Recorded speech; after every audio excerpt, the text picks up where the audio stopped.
ስምብራት ሓቀኛ ትርኻ መበል ተሽዓይ ክፋል ወትሩ ረቡዕ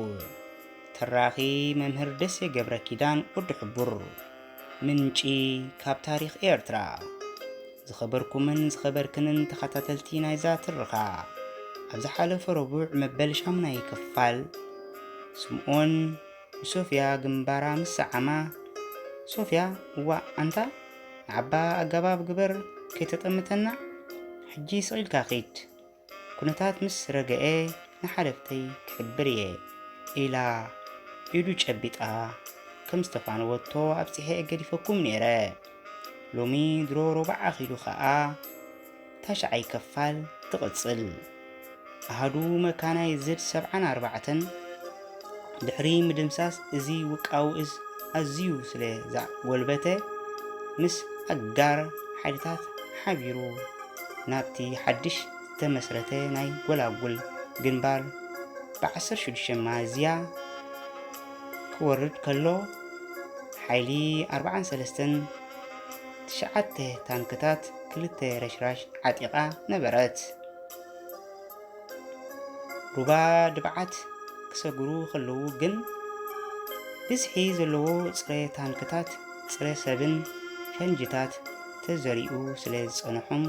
2 T55 ዝዓይነተን ታንክታት ካብ ስራሕ ወፃኢ ኮና ድሕሪ ሓያል ፃዕሪ ብተኽለ ኣችዶን ኣርኣያ ወዲ ሞይን ዝምራሓ 2 ታንክታት ክሰግራ ከለዋ ሓንቲ ኤፒሲ ሃጃሚት ምስ ሰዓበተን ብቐጥታ ናብ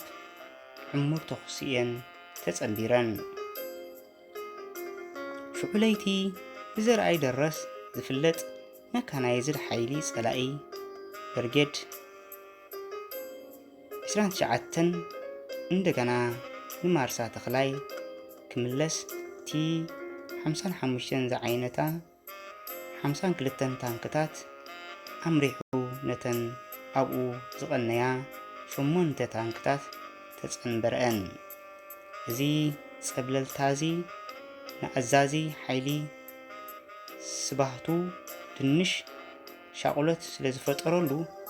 ሓገዝ ክሓትት ገደደ መሬት ዝወለደት ክሳብ ትወልድ 3 ምስ 6 ታንክታት ገጢመን ክታኾሳ ከለዋ ኣብቲ ዓቕልኻ ዝጽብብ ጻዕቒ ደብዳብ ፈለማ ናይ ኣችዶ ታንኪ መድፍዓ ሃሪሙ ክዕጸፍ ከሎ ጸኒሓ ኸዓ ናይ ወዲ ኣሞይ ታንኪ እውን ብተመሳሳሊ ተሃሪማ ትሩተ ምዝዋር ስለ ዝኣበየ ንድሕሪት ክወፃ ተገደዳ ኣዛዚ ሓይሊ 42 በረኸት ፈንጂ ስምዖን ዝመርሓ T55 ዝዓይነታ ሓንቲ ታንክን ናይ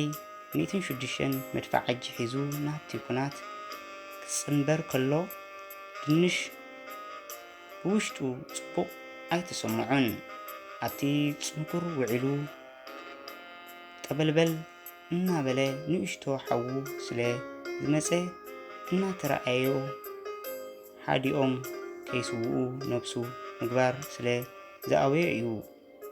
ፀሓይ እናዓረበ ምስ ከደ ግን ብቐንዱ ኩናት ስለ ፀሓየ ምስቲ ጽቡቕ ጉልባብ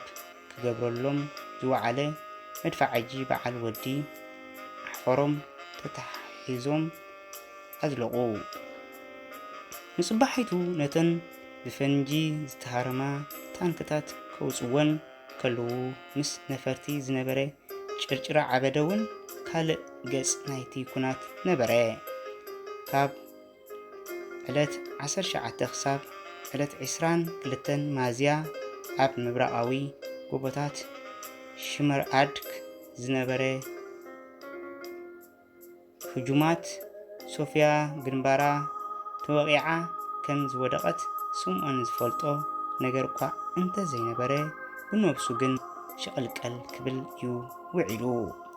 ዝኸበርኩምን ዝኸበርክንን ተኸታተልቲ ናይዛ ትረኻ መበል ተሻዓይ ክፋል ስምብራት ንዝትመስል ኣብዚ እውን ትውድእ ኣብ ዝመጽእ ረቡዕ መበል 10 ክፋል ስምብራት ሒዘልኩም ክሳብ ዝመጽእ ከምቲ ልሙድ ሕቶ ርእይቶ ሸር ሳብስክራይብ ካባኹም ክጽበአ ንሎሚ